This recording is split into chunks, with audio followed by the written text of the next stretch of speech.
Charlie Butters by Keith Munro. Coogee 2034.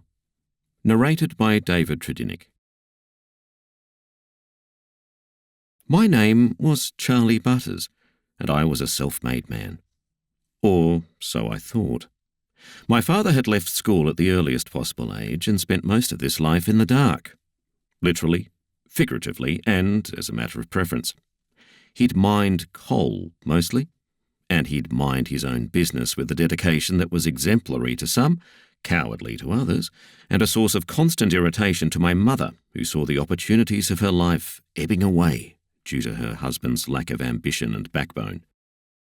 And encouraged by my sisters, who shared not our father's belief in the superlative dignity of the impoverished but exploited working man, I too increasingly regarded my father's willing subservience as an abrogation of his familial and class responsibilities, and made up my mind precociously, while still at school, to set these wrongs to right by becoming the new model exemplar of the family.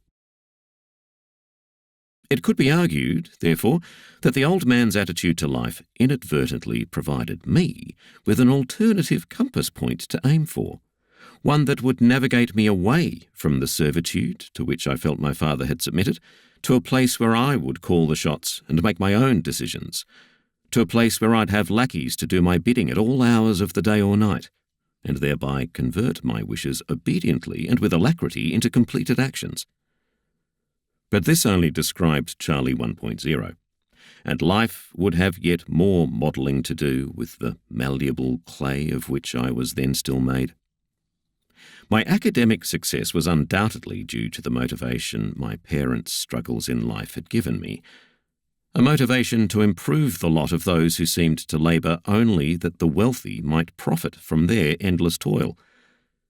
But I was also driven to outperform those fellow students who mocked me for my name and my studiousness and my manifest lack of skill on the playing fields, and to vindicate those teachers who had encouraged me to believe in myself and work even harder.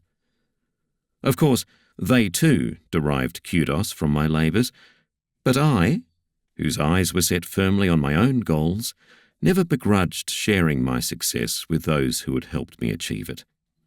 And even if I didn't quite make it to the level of ducks of school, or to attain results that would open doors for me in faculties of medicine or law, I did well enough to gain entrance to a tertiary institution that was pleased to admit me to major in politics and economics, with a concomitant minor in history and social science. My mother was proud of my academic achievement, well beyond her capacity to adequately express her delight. But my father harumphed that none of those qualifications would get me a proper job. And Marjorie, my girlfriend of the day, always thinking ahead, exhorted me to change my name by deed poll. "Just imagine how people will laugh when they see Charlie Butters on a campaign poster," she frowned, sympathetically but insistently, using my political ambitions against me with a deftness that many politicians would have admired, and some would have envied. "I doubt you'd even get a nomination from the party with it. You'd be a laughingstock, Charlie." Of course, Marjorie had an ulterior motive for suggesting this change of name, thinking ahead, as she was, to her post-matrimonial future, where she'd likely be known in perpetuity as Marge Butters, a somewhat ironic appellation. My father, on the other hand, was dead against the idea, envisaging his family name melting into obscurity in the frying pan of history, with no other male offspring to ensure continuity of the line. But my sisters were unqualified in their support, perhaps seeing it as a just retribution for a father who had saddled them with a name they couldn't wait to see expunged by wedlock. So Butters became Ballard, and I was Charlie, or Charles, depending on which side of the socio-economic divide I was addressing at the time.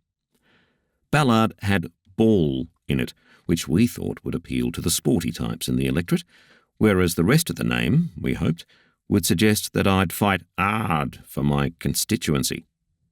Perhaps I'd been spending too much time with the boys from publicity, but the strategy did appear to work, for I was elected in due course, and over the succeeding years steadily moved around the parliamentary chamber in a trajectory that seemed inevitably, if circuitously, destined for the government front bench.